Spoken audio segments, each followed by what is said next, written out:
Welcome to Enstone. For the past 20 years, this place has built a string of race and championship winning Formula One cars, from the days of Tolman and Benetton to Renault and now the Lotus F1 team. We're here at the iconic factory today to launch the new E20. The E standing for, yeah, you've guessed it, Enstone. In just a few minutes, we'll be getting our very first glimpse at this latest creation from the legendary team. We'll be meeting the drivers, the team principals, and we've got F1 broadcaster and journalist Will Buxton roaming these very corridors, looking to chat to the people who make this team exactly what it is. Yeah, thanks, Johnny. I'm going to be scouring the corridors here at Enstone and talking to a range of people who have helped to shape not only the history of this team, but also who have helped to create the fabulous E20, which we see launched today. And of course, we all know what this is about. It is about bringing these World Championship trophies back home to Enstone. And of course, the team has a new employee this year, and he is a man who knows only too well just what it takes to win this piece of silverware here.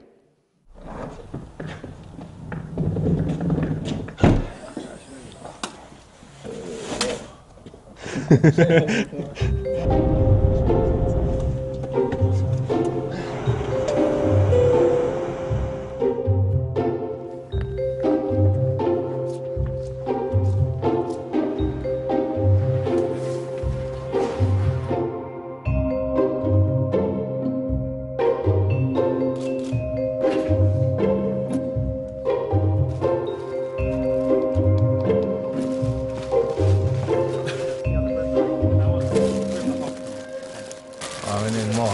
Yeah, I'm sure it'll come. Yeah.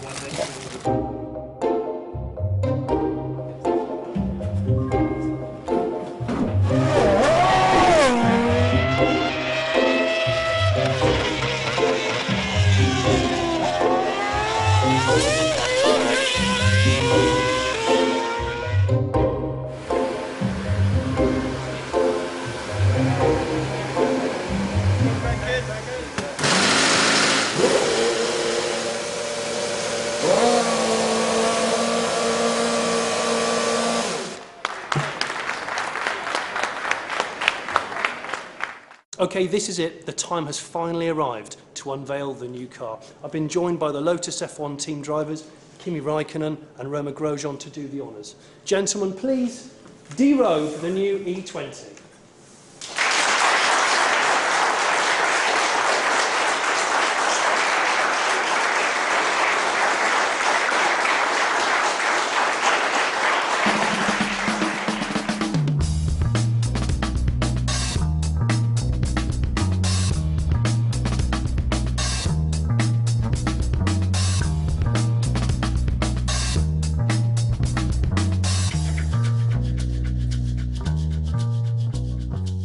First things first, welcome back to F1. Thanks a lot. I think you've been missed. I don't know. I'm happy to be back, so that's the main thing. Now, you're on the grid this year as one of 6 F1 champions. You've seen that Michael Schumacher's come back as an ex-champion, and he's probably not having the time that he thought he would. Are you nervous about your comeback?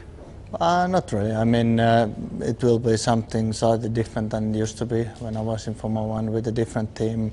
Little bit different regulations, but everybody's different. Some people has more difficulties to get used to the new stuff, and it depends a lot on the car also. If you have a good car, it makes your life much easier than if you have an average car. So I was pretty happy after the first test we did a few weeks ago, and it felt pretty normal already. So I think it will be okay, but before the first race, it's very difficult to say still, so we wait and see. But I'm happy so far how the things is going. You're part of a team with quite a rich history as well. Yeah, I think the people knows how to build a good car, and of course even the biggest teams cannot produce every year the winning car. So I mean they are very capable people, and they have a good feeling about the things, and they're pushing hard. So hopefully we get the good results, and the people get what they deserve.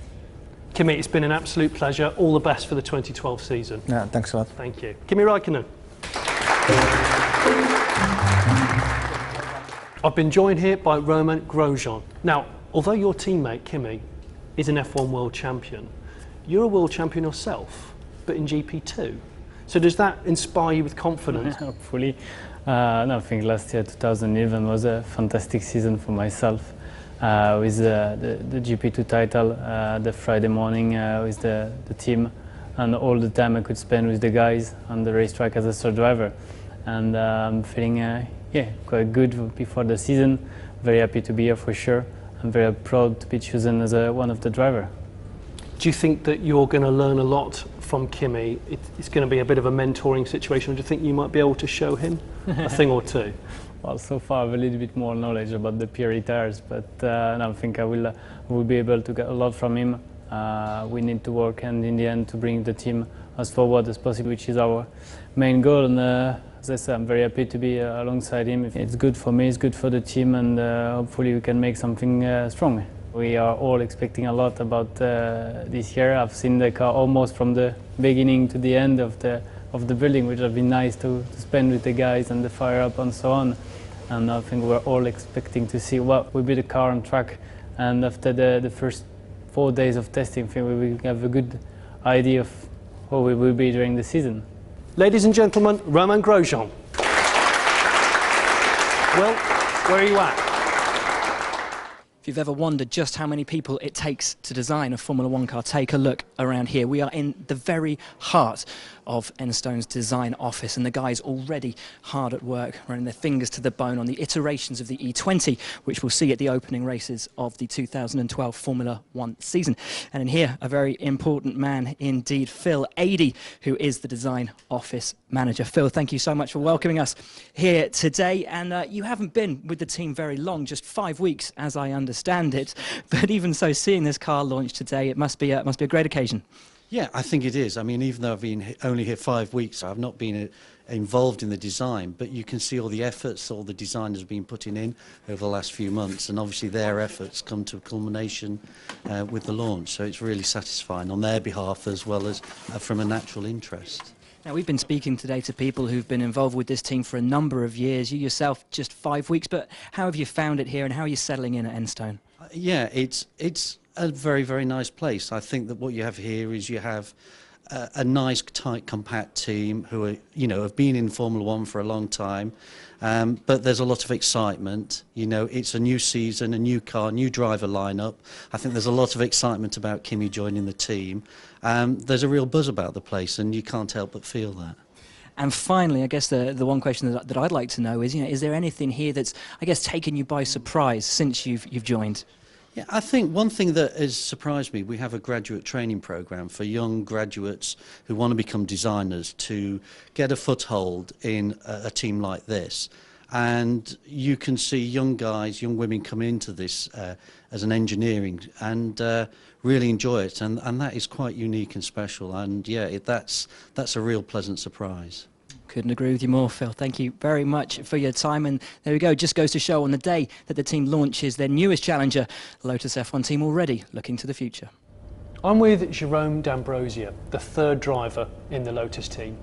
Now this is an interesting time for you because you had a season with another Formula One team in 2011. This time you've sacrificed the drive to move up to a higher caliber team. Yes, exactly. I think this is definitely a great opportunity for me. As you said, I've sacrificed the fact of being driving, which is obviously something we love to do, and it's probably something I'll miss highly this year. But I think for the future, it's definitely a great opportunity for me to be third driver and to move up in the team ladder, let's say it like that. My goal is to stay in F1 as long as I can, and I think that goes through being involved with the top team. Jerome D'Ambrosio, ladies and gentlemen. You join me in yet another corridor here in Enstone, this time a slightly curved one, which is opening up into what I can only describe as a very open, airy, breezy room, certainly one for blue sky thinking. And a man who knows all about blue sky thinking is marketing account manager Luca Mazzocco. Luca, great to see you. Now, you've been here a fair while, you've seen launches happen before, but does this one feel any different to you at all? Well, in a way, it's always like the night before the exam because there's been a lot of preparation. We've been working on very hard, but nobody really knows right now where you are on the grid. So there's a lot of tension, and it's every year the same story. But this year, it's very special because for the first time we are Lotus to all effects. And after a few years, we have another Formula One champion driving for us in Kimi. That, of course, puts a bit of extra pressure and excitement. Absolutely, pressure and excitement. But I guess in your time here also, there's been a lot of happiness, a lot of great memories. What's the one memory that you, I guess, hold most fondly? I think definitely winning the 2 World Championships, drivers and constructors, in 2005 and 2006. It's a great memory to have. And listen, I'm going to put you on the spot. My final question to you. You're a marketing man, so give me 3 words that encapsulate this team. Well, the first one I would say family, because that's what this team has become for me after all this time. Second, kaleidoscope of knowledge, which is nearly humbling when you realize. And maybe commitment, because that's another important factor in what we do here. Excellently surmised. A kaleidoscope of family and commitment. The Lotus F1 team. Johnny, back to you. Thank you, Will. Now, I've been joined by the team principal, Eric Boulier. Eric, your team is known for its technical innovations and aggressive design. Have you yet come up with a device to make Kimi smile on command? I think we can find any device, you know, we can make our driver smiling, but yes, it's true that the team is a reputation is good in terms of innovation, and we brought through the last years some nice ones, some, let's say, more delicate one, but definitely we have some this year. Now, you've got a whole new driver lineup this year, so tell me why you've chosen this particular partnership of guys. I think we obviously, I mean, in the case of Kimi, you know, I mean, his world championship is talking for itself, you know, and we clearly want a driver with experience. He came from big teams and he's got a huge experience, and he's very eager to do, and he's fast, you know. And for Romain, we want to nurture a young driver with great talent. He achieved a lot in the junior category, and we actually monitored him a lot, and we know what he's capable to do, and we just expect him to deliver as well. Now, you've worked in a whole variety of different motorsports before, so is this job the toughest job you've ever had? I would lie if I would say no. You know, obviously, yes. It's obviously more challenging, and you have much more responsibilities, but you enjoy much more as well. What are your biggest hopes and biggest fears? Biggest hopes is obviously to bring again this positive upward spiral, you know, to make sure that this team is back on the front of the grid, and for many years and for a long time, and also to have all the people in Enstone enjoying their life here and enjoying their passion about motor racing and Formula One. Obviously, the fear is that we can have anything wrong which you cannot expect or handle, and which would slow down this process. Eric, I wish you all the best for the season ahead. Thank you. Ladies and gentlemen, Eric Boulier. Right, Will, where are you? Thank you, Johnny. It may look like I am in, yes, another corridor here in Enstone, but I'm in fact on one of the Lotus F1 team's many race trucks, and I am joined by the team's spare parts travelling coordinator, Jenny Moore. Now, Jenny, you're responsible for not only the spare parts, but vast majority of the internals of the car. So without you, the E20 really doesn't get put together, does it? No, it doesn't. No, I'm in charge of the suspension and a lot of the mechanical parts that I can't really tell you anything more about, I'm afraid. Okay, I won't push you on that then. Obviously, the launch of the E20 today, it's a huge occasion for everyone here at Enstone. How does it make you feel to see that car launched to the world?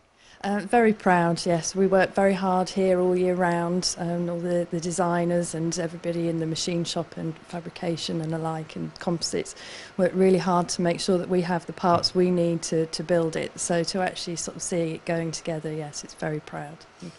And you travel with the team to all of the F1 races around the world. When the car rolls out for the first time in Melbourne, what's that going to feel like? I bet you're just sort of hoping it comes back in one piece. Yes, that's right. Very exciting. Yes, for me, if the car comes back in one piece, it does make my my time there a lot easier. So it means that I don't have to order quite so many parts for the next race. So, but yes, it's very exciting to be there and to be on the grid at the first race. And yeah, you can feel the tension and things, so it's good fun. Yeah. Brilliant. Well, Jenny, thank you very much. And Johnny, I think we may well have found the most important person yet, because without Jenny, the car quite simply won't run. Nice work, Will, but I believe I've found someone equally important to Enstone. It's the technical director, James Allison. Now, this is your latest creation, of course, the E20. Formula One being what it is, the rule book changes nigh on every year, and you've got to keep up with it and make sure the car's legal. How does this car differ from the previous version? Well, it differs in thousands of ways, but if we're talking about just the rule changes, there are a number for 2012. But there are two particularly visually obvious rule changes which all the cars are going to feature and which will be very clear to any observer of the sport. The exhausts were in a different place last year, very different place on the Lotus. They were much further up the front side exit. So now the rule changes, you can't do that anymore, correct? No, last year all of the cars cottoned on to the fact that there was a lot of downforce to be extracted from using the energy that's available in the exhaust pipes. We ran a particularly novel system, as you say, where we exited our exhaust right up at the front of the car. But most people, they had a system that exited somewhere in front of the rear wheels. So as a sport, we decided that we would try to just calm things down a bit for the following season. And a new set of exhaust regulations was conceived where, instead of being allowed the freedom to blow that exhaust at the underside of the car, we're constrained now to exit the exhaust in a part of the car where it's much harder to generate downforce. So if we look at the back of our car here now, the rule confines us to exiting our exhaust in a box that's sort of about that size and about that high. Up at the front of the car, it's a very obvious change. If you look at the car, there's a very distinctive slope to our nose here. The reason for this is that if you look at the development of Formula One cars over the preceding few years, you'll gradually notice that the height of the nose was coming up and up and up. And the reason for that is that, rather like the exhaust blown diffusers, there's more downforce if you raise the bodywork at the front end of the car. A problem with that high nose is that eventually the tip of the nose can get to a height at which, if there were to be a T-bone crash where one car hits nose on into the side of the other car, then the tip of the nose can be so high that it actually exceeds the height of the cockpit rail of the other car. And clearly that's a very poor situation because you don't want the driver's head having a nose slamming into it from the side. No. And so for this year, we agreed that the tips of the noses all had to be lowered a considerable amount. But the rule itself doesn't require the entire front of the car to be lower. It only requires the tip of the nose back to about here to be lowered so that that can't go above the cockpit rail. James, thank you ever so much. Thank you. Right, Mr. Buxton, your last chance to find an Enstone legend. Yeah, thanks, Johnny. You join me down here in Fabrication, which is the beating heart of the Lotus F1 team. And I'm going to introduce you to a man named Chris Martin. Now, I know what you're thinking. What is the lead singer of Coldplay doing here at Enstone? It isn't, in fact, him. It is, however, the longest-standing member of staff. Chris, just how long have you been here, and how many changes have you seen at the team over those years? 31 years I've been here in April, and it's just got bigger and bigger as the years have gone on. We started off with about 45 people, and now it's up to 500 and something. So. Huge changes, but of course today sees the launch of the E20, named for Enstone. So many of the parts on that car, of course, put together by you boys down here in Fabrication. Must be a huge feeling of pride seeing it all come together. It is, yes. It's, we always, every year we do the same sort of thing, but it's always a good feeling at this time of year when we see the car launched and ready for the track. Now, 31 years, of course, it's a huge amount of time to be employed at one team. But what is it about being here at Enstone and with this team that's kept you here for as long? Must be something pretty special. It is. I mean, it's a good bunch of lads. We're all very skillful, and I've never had any reason to leave. It's always been a good place to work. Nice and clean environment and good. Chris, thanks very much. Johnny, back to you. I have here the man that oversees the entire operation. It's Lotus F1 team chairman, Gerard Lopez. You've put a world champion in one of your cars. Now that's a bold statement. What are your hopes, firstly, for 2012? I think the hopes are to be able to get one season together in the way we were already expecting last year. That is to have a strong car, strong drivers, of which one of them is obviously a next world champion. And then, to bring the car up to the front of the pack, probably trying to aim for fourth as a reasonable goal for this season. We're obviously, quite proud this year to count the Unilever group with the two brands, Rexona and Clear, on the car. We're also extremely proud that finally, the Lotus name is a clear concept for everybody in Formula One now. Gerard Lopez. Thanks to Gerard and all the team here at Enstone. Please check the Lotus F1 website for pictures and more details. That's it. Goodbye from us. Here's the new E20. Goodbye.